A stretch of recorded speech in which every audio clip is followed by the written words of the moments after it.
Hi, this is Kemi from hiphosip.com. Today I'm going to be doing an exclusive interview with a lady by the name of Lydia Harris. To most people in the music business, it might ring a bell. There was a judgment in which Death Row Records was sued, and a judge assigned a $107 million default judgment, which Lydia Harris won against Death Row Records in 2005. Now, everybody knows what's going on with Death Row and the fall down of Death Row. Right now, I'm concentrating this interview on what happened with Lydia. When she was awarded the $107 million, the head of Death Row Records, Suge Knight, filed bankruptcy. Well, that way he doesn't have to pay anything. With the bankruptcy, she went to Conquest Media Group and she actually assigned the bankruptcy agreement to Conquest in return for a fee of $3 million.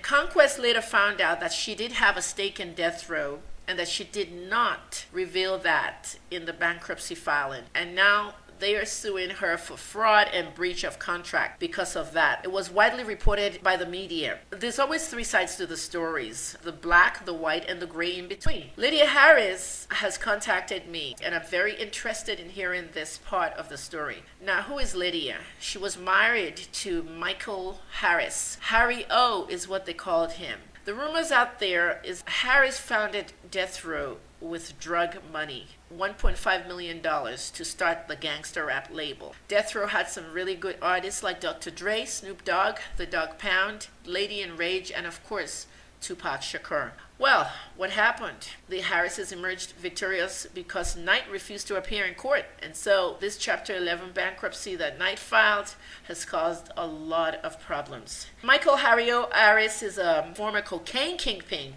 He's serving 28 years in prison for conspiracy to commit murder and drug trafficking. Many people said that Lydia invested the money in a lot of legitimate ventures, including a 1987 play titled Checkmates.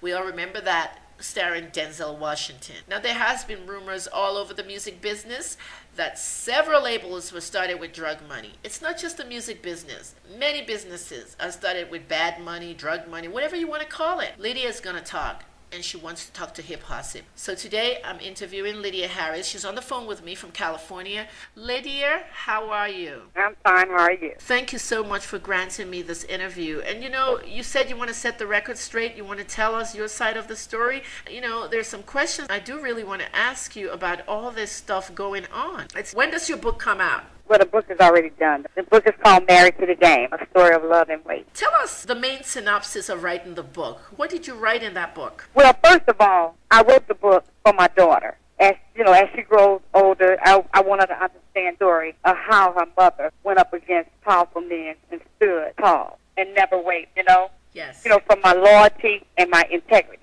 And also, for other women to share the story to other women who may have gone through the experience that I have been through in the last 18 years. Yes. From my perspective. So that's why I really wrote the book, for her to really understand what her mother went through. Okay. And that was my drive, my daughter. And when you say powerful men, who are these men? Powerful men like in the industry, everybody who I went up against. In the music business? Music business, yeah. The lawyers, everybody who's attacking me right now. I see what you mean. That would be Kemi Jacino, David Kenner, Suge Knight, the attorneys that Lydia's had to deal with, right. The lies that have been said about her. Yeah, the politics in the business, everybody. Okay. Do you feel responsible for the demise of Death Row, especially the auction of all the classic recordings that had to be sold? Now, you know the articles out there call you Death Row enemy number one. Do you feel responsible for the fall of Death Row Records? Well, I hadn't even thought about it, but now you asked me the question. Really, Suge brought this on itself, all these problems. So, I don't feel response. What goes around comes around. So you think Suge brought this all on himself, basically? He brought this problem on. He brought this problem. What's going on with the lawsuit with Conquest Media? Are they still suing you? Well, we did a deal, for $3 million. So instead, when they didn't pay me the $3 million, they tried to sue me, because they didn't pay me the $3 million. So you could take it however you want it. They sued me because they wasn't able to pay me $3 million. So you read between those. So you're basically still in this case. This case is still in court. Well, when you say it's still in court, I don't know what you mean by. Well, what I mean by that is, you know, they sued you for $3 million. They still won the $3 million.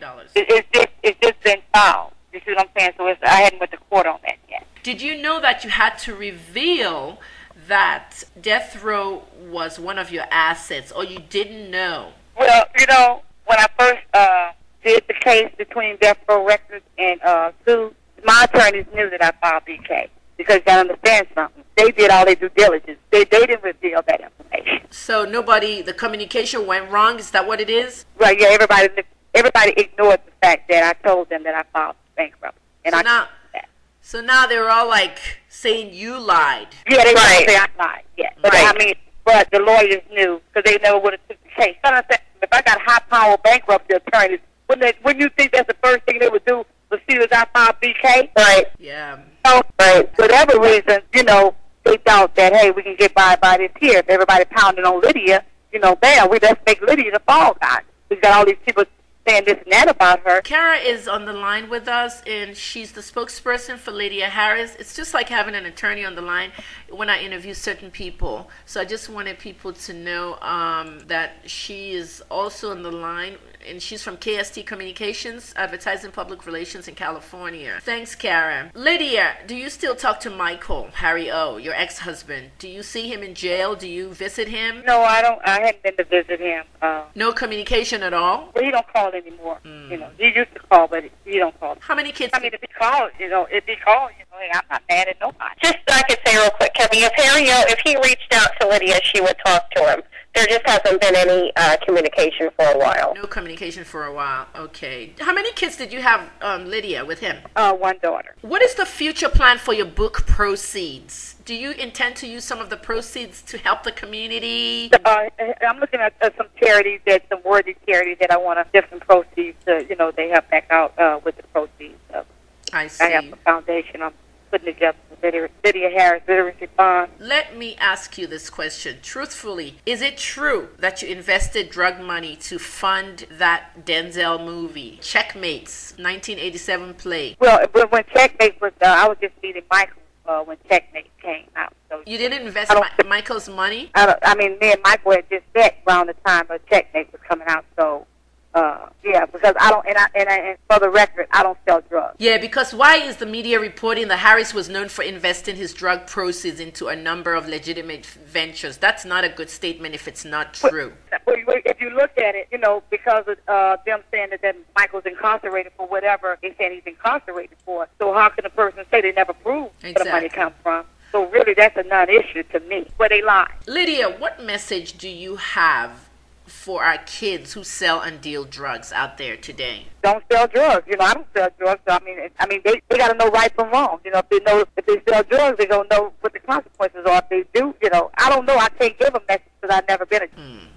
But you knew that Harry O. was selling drugs while you were with him. No, no, that's not the case. You didn't know at all? No, I didn't know. I found out when I went to court. Do you regret being married to the game? No, I don't regret being married to the game. I don't regret it at all. But I advise other people, they wouldn't want to be married to the game. So I don't regret being married to the game. I do not, you know, advise anybody else want to be married to the game. I could just interject real quick, Kenny. Yeah.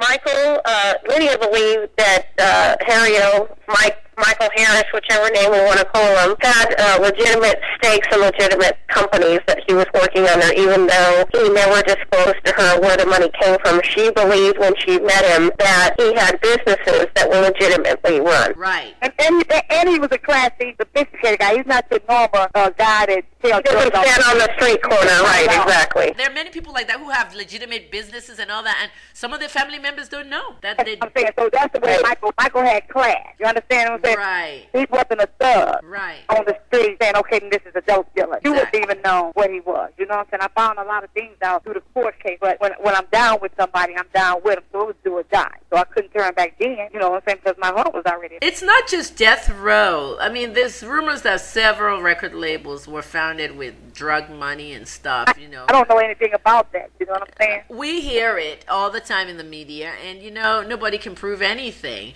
Let me ask you my last two questions. Suge Knight, what is your take on the death row artist? Do you believe